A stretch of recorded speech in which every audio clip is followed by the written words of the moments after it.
On a tout essayé. Je veux dire, bon, tu as eu depuis des essais d'aller des sous-sols à l'égout intérieur de la prison, parce que c'est un égout intérieur qui passe entre les murs. Et cet égout-là, il y a des grilles qui doivent empêcher de... Et là, on se démerdait d'ici, on sciait, tout ça. Puis après, de cet égout antérieur, on s'en servait pour pouvoir jeter la terre là. Et on creusait vers l'égout général de la prison. C'est ce qui s'est fait le plus. Et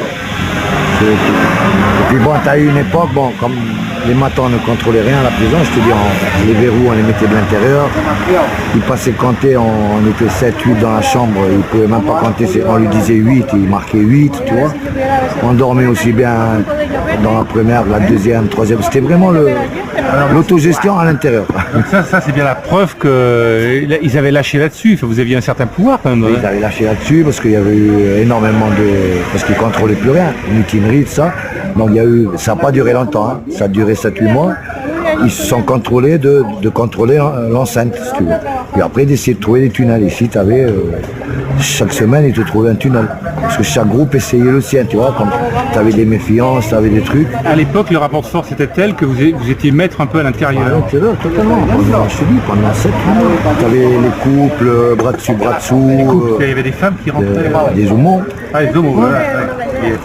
Avec leur couple, bum bum, ils se baladaient au milieu de la prison, le sang. C'était la folie. Ça a duré combien de temps? 7-8 mois. On faisait des feux de camp au milieu de la cour, les mecs, la guitare, tu vois. On restait dehors jusqu'à 5-6 heures du mat.